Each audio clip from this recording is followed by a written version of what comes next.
그러나 무엇이든지 내게 유익하던 것을 내가 그리스도를 위하여 다 해로 여길 뿐더러 또한 모든 것을 해로 여김은 내 주 그리스도 예수를 아는 지식이 가장 고상하기 때문이라. 내가 그를 위하여 모든 것을 잃어버리고 배설물로 여김은 그리스도를 얻고 그 안에서 발견되려 함이니. 오늘 말씀은 선택과 결정의 기준이라는 제목으로 말씀을 나누도록 하겠습니다. 한 사람의 지금의 모습을 어떻게 평가할까? 평가라는 단어는 부담이 될 수 있습니다. 그러나 평가는 자신의 삶을 확인하고 더 나은 삶을 위한 도구이기 때문에 유용하다 할 수 있습니다. 성품, 신앙의 정도, 가정에서의 역할, 삶의 자리에서의 역할, 교회에 있어의 역할 등 다양한 것이 평가의 기준이 될 것입니다. 선한 평가, 미소 짓게 하는 평가가 있습니다. 저 사람 참 반듯하게 잘 살아온 것 같다. 흐뭇하지 않습니까? 이런 평가를 받아야 되지 않겠습니까? 반대로 선하지 않은 평가가 있습니다. 안타까움의 평가가 있다는 것입니다. 저 사람 왜 저렇게밖에 살지 못하는가? 나이에 맞지 않아. 우리는 또 어떤 평가의 결과가 나올지 모릅니다. 그러나 우리는 선한 평가, 미소 짓게 하는 평가로 삶이 변화되어야 될 줄 믿습니다. 지금의 모습과 그 평가는 수많은 선택과 결정의 과정이 어우러진 열매라고 할 수 있겠습니다. 선택과 결정은 남녀노소 모두가 직면하는 삶의 무게일 것입니다. 피할 수 없습니다. 이 선택과 결정으로 한 사람의 운명이 좌우될 수 있습니다. 학생을 예로 들어 보겠습니다. 친구의 선택. 누구를 친구로 삼을 것인가? 그 반나이들 중에 많은 아이들이 있어요. 그 중에 누구를 친구로 삼을 것인가? 학원 선택. 무엇을 먹어야 할까? 학교 선택. 고등학교 가면 문과, 이과 선택. 대학 선택. 대학 가면 학과의 선택. 종교의 선택. 기독교냐 불교냐 각각의 선택. 직장의 선택. 이성교제의 선택. 그리고 결혼할 배우자의 선택. 이외에 무수히 많습니다. 하루에도 여러 번 선택과 결정을 해야 합니다. 인생은 선택과 결정의 여정이라 해도 과언이 아닙니다. 각 공동체도 마찬가지입니다. 수많은 의사결정에 직면하고 있습니다. 어떤 선택과 결정을 하느냐에 따라 그 공동체의 색깔과 운명이 결정될 수 있습니다. 그리고 지금의 모습은 선택하고 결정한 것에 열심히 땀을 흘린 열매라 할 수 있습니다. 좋은 선택을 하고서는 땀을 흘리지 않았습니다. 그러면 선한 열매를 기대할 수 없습니다. 또 우리가 살펴봐야 할 것은 선택과 결정의 기준입니다. 무슨 동기, 무슨 이유로 그것을 선택하고 결정하였느냐 하는 것입니다. 선택과 결정에는 그 사람의 가치관이 결정적인 요소라 할 수 있습니다. 그런데 그 사람의 가치관만이 아닙니다. 그 사람의 모든 것이 다 동원됩니다. 자신도 동원되고 가족들도 동원되고 공동체도 동원됩니다. 다양한 모든 것이 다 동원된다 볼 수 있겠습니다. 그리스도인에게는 그 선택과 결정에서 그 사람의 영성이 나타납니다. 그 사람의 신앙의 어떠함이 나타난다 할 수 있습니다. 영적인 유아적인 선택이 있습니다. 또는 영적으로 성숙한 선택이 있습니다. 그 선택과 결정은 자신의 상태를 넘어서지 못합니다. 자신의 상태에 있는 그대로 선택하고 결정할 수밖에 없습니다. 그리고 선택과 결정에는 늘 변수가 있습니다. 이 변수에 의해서 우리는 전혀 다른 선택과 결정을 할 수도 있습니다. 이 변수가 어떤 사람들에게는요, 카이로스적인 큰 사건이 됩니다. 인생을 바꿔버리는 그런 사건이 될 수 있습니다. 오늘은 사도 바울의 선택과 결정의 변수, 그리고 그의 삶이 어떻게 펼쳐졌는지 살펴보도록 하겠습니다. 사도 바울은 정통 유대인이었습니다. 유대인의 문화와 가치체계에 푹 빠져 있었습니다. 다른 세계는 그의 눈에 들어오지 않았습니다. 그러니 그의 선택과 결정은 아주 단순했습니다. 오로지 유대인의 문화와 가치체계, 율법을 기준으로 선택하고 결정하기만 하면 되었습니다. 예수 그리스도를 믿는 사람들을 잡아서 재판에 넘기는 것, 그에게는 어렵지 않았습니다. 그리고 신성모독으로 그들을 죽게 하는 것, 사도 바울에게는 아주 간단했습니다. 고민거리가 아니었습니다. 저 인간들은 마땅히 죽어도 싸다, 이것으로 끝이었습니다. 전혀 양심의 가책을 느끼지 못했어요. 사람을 죽이는데 양심의 가책을 느끼지 않습니다. 더 광분해서 잡아서 재판에 넘깁니다. 재판에 넘기면 신성모독으로 죽어요. 돌을 쳐서 죽입니다. 그런데 그의 선택과 결정에 큰 변수가 생겼습니다. 그날도 예수 그리스도를 믿는 사람들을 잡아 죽이는데 더 악에 받쳐 있었습니다. 외국으로 가서 잡아오려고 했습니다. 외국 다메섹이라는 도시에 거의 다다랐을 때에 그에게 이상한 일이 일어났습니다. 예수 그리스도를 만난 것입니다. 사도행전 9장 1절에서 3절 읽겠습니다. 사울이 제자들에게 여전히 위협과 살기가 등등하여 대제사장에게 가서 다메섹 여러 회당에 가져갈 공문을 청하니, 이는 만일 그 도를 따르는 사람을 만나면 남녀를 막론하고 결박하여 예루살렘으로 잡아오려 함이라. 사울이 길을 가다가 다메섹에 가까이 이르더니 호련히 하늘로부터 빛이 그를 둘러 비추는지라. 사도 바울은 이 상황을 전혀 예상하지 못했습니다. 자기가 막을 수도 없고 어찌할 수 없어요. 이것을 가지고 우리는 불가항력이라는 단어를 씁니다. 사람의 힘으로 어찌할 수 없는 것이에요. 이 불가항력적인 일이 사도 바울에게 일어난 것입니다. 사도행전 9장 4, 5절, 땅에 엎드러져 들음에 소리가 있어 이르시되 사울아 사울아 내가 어찌하여 나를 박해하느냐 하시거늘 대답하되 주여 누구시니까? 이르시되 나는 내가 박해하는 예수라.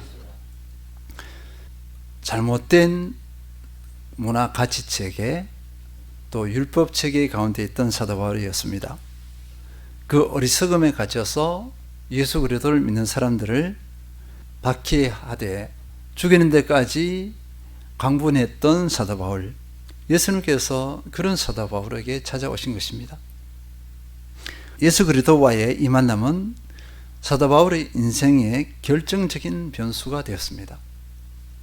인생이 180도 바뀌는 그런 큰 사건이었습니다. 선택과 결정의 기준이 완전히 바뀌는 그런 사건이었습니다. 그리스도 예수를 믿는 사람들을 잡아 죽이는데 가장 앞장섰던 선택과 결정에서 그 반대의 선택과 결정을 하게 되었습니다. 사도행전 20장 24절, 내가 달려갈 길과 주 예수께 받은 사명 곧 하나님의 은혜의 복음을 증언하는 일을 마치려 하면은 나의 생명조차 조금도 귀한 것으로 여기지 아니하노라. 사도 바울에게 믿을 수 없는 일이 일어난 것입니다. 사도 바울이 어떻게 이런 고백을 할 수 있는가? 예수 그리스도를 만나기 전의 삶과 그 이후의 삶이 완전히 달라진 것입니다. 이것을 설명할 수 있겠습니까? 설명할 수 없습니다. 예수 그리스도를 만나는 것은 오직 하나님의 섭리적인 은혜로밖에 설명할 수 없습니다.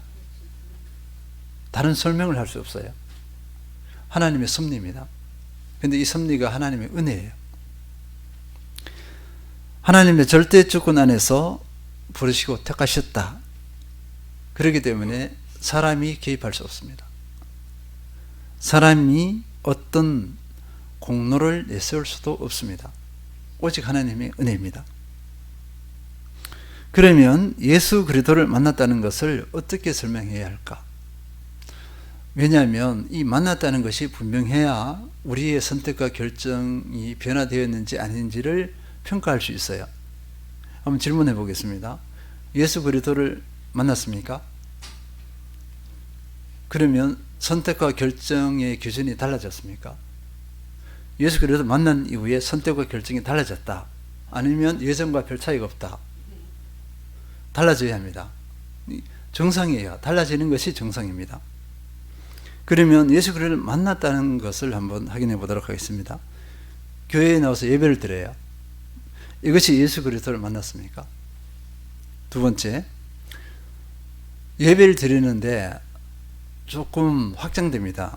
새벽, 수요, 금요, 주일 모든 예배를 다 참석해요. 그러면 예수 그리스도를 만난 것입니까? 아니면 성가대 등 다양한 봉사가 있어요. 부엌봉사, 청소봉사 할 것 없어요. 교사라 봉사, 교회에서 봉사를 할 수 있는 것은 철저하게 합니다. 그러면 그 사람은 예수 그리스도를 만났습니까? 이런 외적인 신앙 행위로는 예수 그리스도를 만났다고 평가는 할 수 없습니다. 평가의 기준이 될 수 없다는 것입니다. 이것은 부수적인 것이에요. 예수 그리스도를 만난 결과라서 자연스럽게 따라오는 것이지 이것이 주체가 되는 것은 아닙니다. 예수 그리스도를 만났다는 것은요, 예수 그리스도의 죽으심과 부활을 믿고 예수님을 마음에 모셔드린 상태를 말합니다. 이것은 진행형이에요. 진행형이 되어야 합니다. 그리고 예수님을 나의 주인, 내 삶의 주인으로 삼은 상태를 말합니다. 예수 그리스도가 나를 온전히 통치하는 상태를 말한다고 볼 수 있겠습니다. 신앙 활동이 아니에요. 이것 없이도 신앙 활동은 언제든지 할 수 있어요. 예수님이 나의 주인이 아닙니다. 그런데 기도할 수 있고 예배 드릴 수 있고 찬양할 수 있고 다 할 수 있어요. 그런데 예수 그리스도가 내 주인이 아니면 예수님의 사람이 아니에요. 이것이 전제되지 않고서는 그리스도인이라 할 수 없고 새로운 피조물이라 할 수 없습니다. 이것이 전제되지 않고서는 하늘의 삶은 그 사람에게 의미가 없어요. 영원한 세계는 그 사람에게 의미가 없습니다. 영원한 세계를 바라보면서 오늘을 살아갈 수가 없어요. 예수 후에 사람이 아닌데 어떻게 삶을 살 수 있어요? 영혼에는 관심이 없어요. 그럼 어디 관심이 있죠? 이 땅에서. 이 땅에서 잘 먹고 잘 사는 게 그 사람의 선택 기준이에요. 결정의 기준입니다. 사도 바울은 예수님을 전인격적으로 만났습니다. 그래서 예수를 어떻게 해요? 주인으로 모셔드렸습니다. 예수 그리스도가 사도 바울을 온전히 통치하고 있어요. 사도 바울의 변화된 모습입니다. 예수 그리스도를 만난 후에 사도 바울의 변화. 사도 바울이 예수 그리스도를 만난 충격은 엄청났을 것입니다. 왜냐하면 그의 삶을 통째로 바꿔버렸어요. 유대 문화, 유대 가치체계의 골수분자였다고 볼 수 있어요. 우리가 골수 하잖아요. 거기에 푹 빠져서 다른 것을 생각 못합니다. 그런 사도 바울이었는데 그것을 버려버립니다. 예수 그리스도를 만난 것이 얼마나 충격이었으면, 그죠? 삶의 이유, 삶의 목적, 삶의 방향성, 가치체계가 완전히 바뀌어져 버렸습니다. 우리가 예수 그리스도를 전인격적으로 만났다 그러면 이런 열매가 나타나요. 근데 하루아침에는 아니에요. 과정이 필요합니다. 준비 과정이 필요하고, 예수님을 영접했더니만 혀가닥 바뀌어버렸다 그런 건 없습니다. 시간이 필요하죠. 영적 성숙이 필요한데 사도 바울은 이런 시간을 자기를 돌아보고 또 복음을 확인하고 말씀을 확인할 수 있는 연구하는 그런 기간을 가졌어요. 홀로 아라비아에 가서 흔히 말하는 잠적했습니다. 잠적해서 주님과 1대1의 시간을 가진 거예요. 우리도 이런 것이 필요할 줄 믿습니다. 예수 그리스도를 만나고 나니까 자기가 지금까지 형성했던 문화, 옳다고 했던 문화, 그리고 그 가치 체계가 헛것이라는 것을 알았습니다. 그 문화, 그 가치 체계 가운데서 선택하고 결정했어요. 그 모든 것이 헛것이라는 것을 알았습니다. 그리고 사도 바울은요, 자기가 그렇게 선택하고 결정했던 그것이 하나님을 대적하는 것, 예수 그리스도를 대적하는 것을 알았어요. 십자가의 원수처럼 행한 것입니다. 십자가의 원수였어요. 이제 사도 바울은 헛것의 옛삶을 추구할 수 없습니다. 왜요? 예수 그리스도를 만났기 때문에요. 선택과 결정의 기준이 바뀌어버립니다. 새로운 삶의 원리, 새로운 삶의 질서 안에서 선택하고 결정합니다. 사도 바울의 새로운 선택과 결정을 살펴보도록 하겠습니다. 첫째는요, 기존의 기득권, 그 특권을 해로운 것으로 여깁니다. 빌립보서 3장 7절, 그러나 무엇이든지 내게 유익하던 것을 내가 그리스도를 위하여 다 해로 여길 뿐더러. 사도 바울에게 유익했던 것은요, 자신이 유대인의 문화와 가치 체계에서 가졌던 기득권과 특권을 말합니다. 그것이 자신에게 유익했어요. 빌립보서 3장 5절, 나는 8일 만에 할례를 받고 이스라엘 족속이요 베냐민 지파요 히브리인 중에 히브리인이요 율법으로는 바리새인이요. 사도 바울은 유대 사회에서 누구보다도 특권과 기득권을 많이 가진 인물이었습니다. 유대 문화 가치 체계에서 높이 평가하는 것, 인정하는 것을 많이 가졌습니다. 사도 바울은 그 사회에서 당당했습니다. 거침이 없었어요. 누릴 거 다 누리고 있었어요. 그러니까 자신은 어떤 의식을 가지죠? 우울감을 느낍니다. 그런데 그리스도를 만나고 나서 이것들을 어떻게 했다고요? 해로운 것으로 여긴다고 했습니다. 나에게 해롭다 이렇게 평가한 거예요. 그렇게 우울감을 가졌던 사도 바울이었습니다. 그것이 우울감을 느꼈던 그 모든 배경들, 우리 시대로 말하면 사회적 배경이 될 수 있어요. 자기의 능력이 될 수도 있고 성공, 성취 등 갖가지를 표현할 수 있겠습니다. 이런 것들이 유익하지 못하다 이렇게 한 것입니다. 그리스도의 관계에 또는 참 신앙을 형성하는데 유익하지 못하다.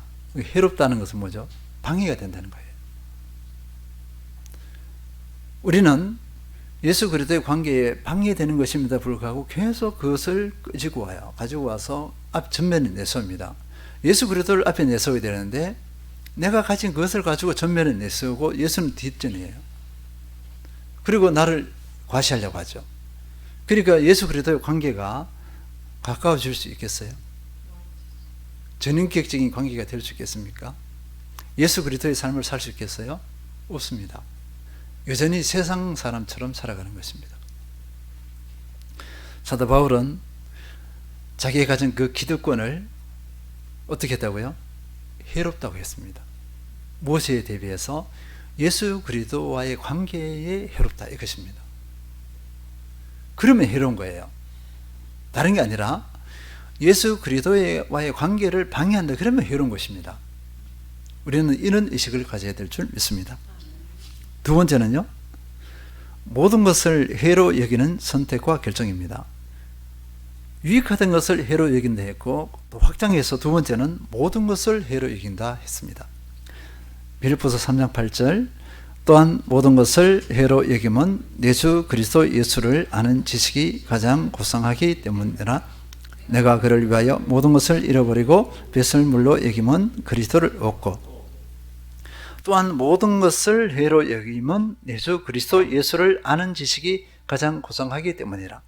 모든 것, 이 모든 것은요, 그리스도 예수 외의 세상의 모든 것들, 사도 바울이 의지하는 것들, 자신의 인격이 될 수 있겠죠. 자신이 소유하고 있는 것들이 될 수 있겠습니다. 그리고 자신이 쌓은 업적들, 사도 바울이 얼마나 열심히 했는지 몰라요. 율법이 열심히 했고요. 그 시대에 가장 존중받는, 인정받는 율법학자의 제자예요. 가마리엘의 제자다 그러면 누구나 다 알아줘요. 다양한 업적들이 있겠습니다. 얼마나 열심히 있는 삶을 살았는지 몰라요. 그리고 그리스도를 알아가는데 방해가 되는 모든 것들 해서 다양하게 해석할 수 있습니다. 그러니까 이 내용들이 거의가 일맥상통해요. 하나의 통으로 간다고 볼 수 있겠습니다. 이 모든 것들은요, 예수 그리스도를 아는 것과 대립각을 씌웁니다. 경쟁 관계입니다. 수평이에요, 수평. 접촉점이 없어요. 전혀 다른 세계입니다. 그런데요, 예수 그리스도와의 접촉점이 없고 방해하는 그것을 가지고 자기를 주장해요. 이것을 자랑해 보세요. 어떻게 되겠어요? 예수를 아는 그 예수님과의 관계에 집중할 수 있겠습니까? 관심이 없어요. 흥미가 없고 재미가 없습니다. 예수 그리스도가 기뻐해야 되는데 예수 그리스도가 지겨워요. 재미없고, 예배도 지겹고, 말씀도 재미없고, 기도도 재미없고, 모든 것이 이렇게 되어져 버립니다. 그런데요, 이 모든 것을 회로 여겨버리면 이것을 추구하지 않잖아요. 그러면 그리스도가 모든 것이 돼요. 그러면 그리스도의 교제가 기뻐요, 즐거워요, 행복해요. 그리스도를 인해서 뭘 얻죠? 삶의 동력을 얻습니다. 내 삶의 동력, 힘은 어디서 나온다? 예수 그리스도, 이렇게 되어집니다. 이 반대는 뭐죠? 내가 가진 세상의 것들, 이런 것들이 동력이 되어져요. 그러면 그 사람은 어떻게 될까요? 부패합니다. 계속 부패해요. 그리스도가 삶의 동력이 되는 사람은 예수 그리스도를 계속 닮아갑니다. 이렇게 정반대의 삶이 형성된다고 볼 수 있어요. 그러면서 사도 바울은 뭐라고 했냐면요, 이 모든 것을 해로 여기는 이유, 해로 여기는 선택과 결정을 했다고 그랬어요. 그럼 왜 그렇게 하느냐, 이유를 보여주는데요. 다시 읽겠습니다. 내 주 그리스도 예수를 아는 지식이 가장 고상하기 때문이라 했어요. 예수 그리스도를 아는 지식이 가장 고상하다 했습니다. 그리고 이전에 예수 그리스도를 아는 지식 앞에 내 주라는 이 수식어를 썼습니다. 내 주는 나의 주님입니다. 예수님을 나의 주님이라 했어요. 예수님은 나의 주님이십니다. 로드십이라 그러거든요. 예수님은 나의 주인, 나의 소유주, 나의 통치자 있습니다. 이 고백 다음에, 그 다음에 예수 그리스도를 아는 지식이 가장 고상하기 때문이라 했어요. 왜냐하면 예수님이 나의 통치자, 나의 절대주권자, 나의 소유주, 나의 주인이 아니면 예수 그리스도를 아는 지식이 고상하지가 않을 거예요. 예수님이 나의 주님, 나의 통치자이기 때문에 이 통치자이신 예수님을 아는 것이 고상해요. 이 고상하다는 표현은요, 모든 것 위에 가장 뛰어나다, 모든 것 위에 가장 탁월하다는 의미입니다. 궁극적인 가치, 최고의 가치라는 것이에요. 예수 그리스도를 아는 것이 나의 최고의 가치이다, 이렇게 표현한 것입니다. 예수 그리스도를 아는 것보다 더 큰 것이 없다. 세상에 어떤 것을 주어도 예수 그리스도를 아는 것보다 더 크지 않다. 그래서 나는 세상에 어떤 것을 주어도 예수 그리스도를 아는 것을 선택하겠다. 세상에 어떤 것도 버려버리겠다. 이 고백을 한 것입니다. 내 생에 가장 귀한 것 주님을 알미라. 우리가 금요신야 때 찬양했잖아요. 이 고백이 진실하다 고백할 수 있겠습니까? 내가 고백해야 되잖아요. 그렇죠?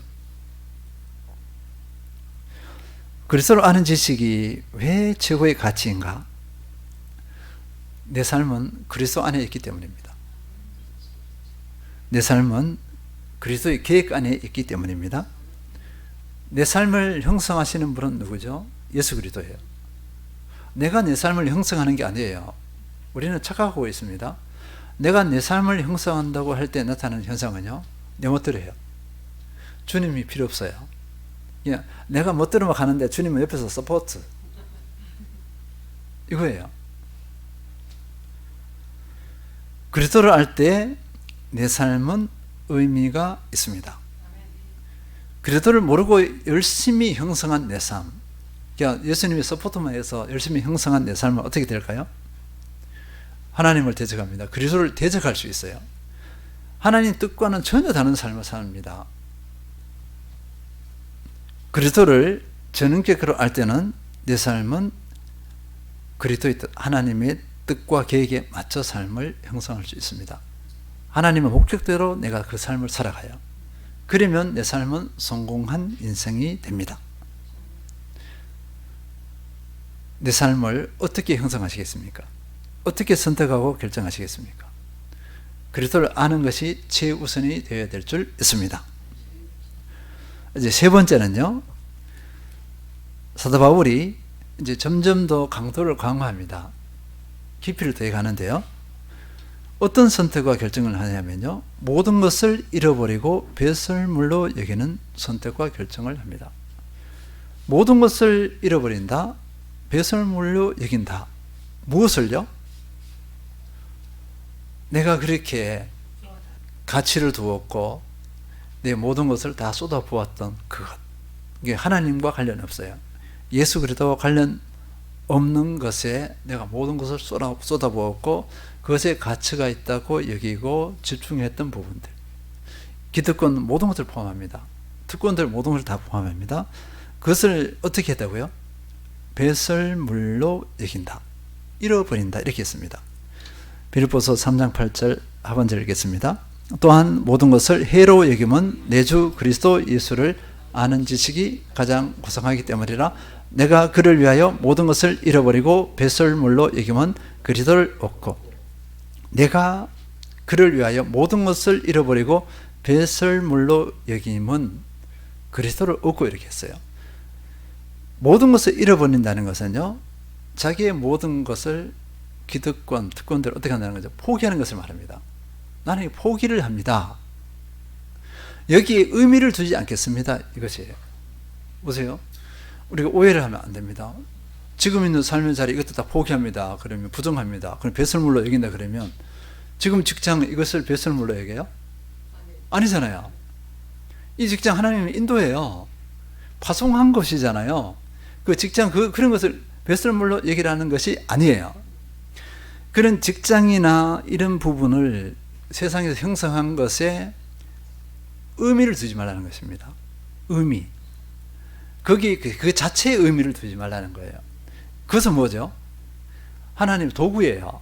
하나님의 목적이 있어서 목적을 이루기 위한 도구로서 그것을 주신 것인데, 도구가 아니라 목적이 되어버리면 어떻게 되죠? 그 직장에 있는 모든 것이에요. 다예요. 예수 그리스도가 아니라 직장이 예수님보다 높이 올라갑니다.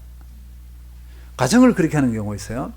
가정은 예수 그리스도께서 생성했잖아요. 그런데 가정이 예수님보다 더 위에 올라갑니다. 그것이 목적이 아니에요. 수단입니다. 수단.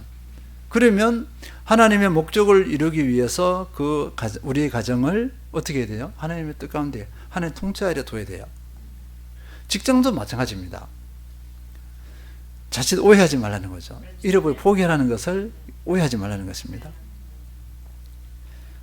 그리고 사도 바울이 잃어버린 포기한 것은 강압적인 것이 아니에요. 자발적으로 그렇게 한 것입니다. 자원해서 해야 되는 거예요. 우리도 세상에 의미를 둔 것이 있잖아요. 그리스도보다도 더 높이 의미를 둔 것에 대해서 그것을 포기해야 됩니다. 그건 누구의 몫이죠? 내 몫이에요. 내 스스로 해야 됩니다. 그것을 못 놓으면 어떻게 되죠? 세상 사람과 똑같아요. 포기하지 못해. 나는 포기하지 못해. 예수님은 버리라고 하는데 포기하지 못해 그래요? 그러면 나는 여전히 세상에 매여 있는 존재입니다. 그런데 여기 그치지 않고요, 이 특권들을 어떻게 했냐면요, 배설물로 여긴다 했어요. 내가 성공한 그 열매들, 이런 것들을 막 자랑했어요. 내가 했다 이렇게 했잖아요. 그런데 예수님을 만난 사도 바울은 배설물로 여긴다. 배설물은 뭘까요? 냄새나고 역겨운 똥이에요. 똥. 근데 사람들은요, 그 역겹고 냄새나는 것을 막 자랑해요. 이 사람을 가지고 뭐라 그러죠? 바보라 그러잖아요. 바보. 제정신이 아니에요. 정상인 사람은 그렇게 할 수 없어요. 버려야 돼요. 멀리 해야 됩니다. 아니면 내 몸에 그 냄새가 배겨요. 더러운 냄새가 모두가 피해요. 이것이 배설물로 여긴다는 것은 나에게 조금도 의미가 없다, 이 고백입니다. 단호히 버리는 것을 의미합니다.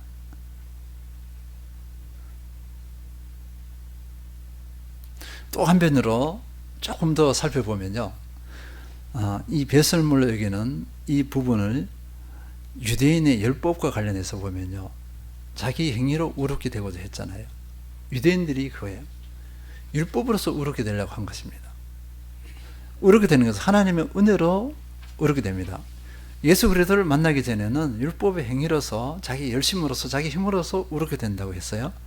예수님을 딱 만나고 나니까 이것이 배설물과 같아요. 역겨운 겁니다. 내 힘으로 뭘 하겠다 했던 그 모든 것들이 역겨운 것입니다. 예수님을 만나고 보니까 하나님의 은혜예요. 예수 그리스도의 보혈이 필요된 것이에요. 이것에 눈을 딱 뜨고 나니까 자기가 그렇게 자랑했고 했던 것들이 너무나 역겨운 것이에요. 그래서 버려버린다 이렇게 했습니다. 우리는 이런 단계로 가야 될 줄 믿습니다. 이렇게 해야 예수 그리스도를 얻어요. 예수 그리스도를 얻는다. 이것은 뭐냐면요, 내 삶의 기준, 삶의 목적, 삶의 방향이 예수 그리스도께 맞춰지는 것을 의미합니다. 내가 얻는다는 거, 물건을 얻듯이 이걸 얻는 거, 이거 아니에요. 이런 의미가 아닙니다. 예수 그리스도는 물건과 같은 존재가 아니에요. 그 역설인데요, 내가 진정 예수 그리스도의 소유가 되는 것을 의미합니다. 내가 그리스도를 얻었다는 것은 내가 예수 그리스도의 소유가 될 때 얻었다는 것이 됩니다. 나는 예수님의 사람이 되는 거예요. 예수님께서 요한복음 10장에서 내 양은 이렇게 있거든요. 내가 예수님의 양이 되는 것을 의미합니다. 이것을 보세요. 배설물로 여기지 않고 그것을 고수하면 어떻게 되죠? 나는 예수님의 사람이 아니에요. 예수님을 얻지 못해요. 그것을 내가 가치 있게 여겼던 것을 버려야 됩니다. 그래야 진정 예수님의 소유로서 기능을 발휘할 수 있어요. 그러면 나는 예수님을 얻은 존재가 돼요. 그러니까 예수님을 얻었다는 것은 모든 것을 다 얻은 것과 같습니다. 마태복음 13장 44, 46절, 천국은 마치 밭에 감춘 보화와 같으니 사람이 이를 발견한 후 숨겨두고 기뻐하며 돌아가서 자기의 소유를 다 팔아 그 밭을 사느니라. 또 천국은 마치 좋은 진주를 구하는 장사와 같으니 극히 값진 진주 하나를 발견하며 가서 자기의 소유를 다 팔아 그 진주를 사느니라. 예수 그리스도를 소유하느냐, 아니면은 세상과 내가 가진 이것들을 소유하고 이것을 자랑하느냐, 이 차이입니다. 천국은 마치 감추인 보화, 예수 그리스도를 보면 돼요. 그 다음에 값진 진주, 예수 그리스도. 그러면 이 사람은 지혜가 있어서 감추인 보화, 진주를 얻기 위해서 자기 소유를 다 팔아서 그것을 얻는 거예요.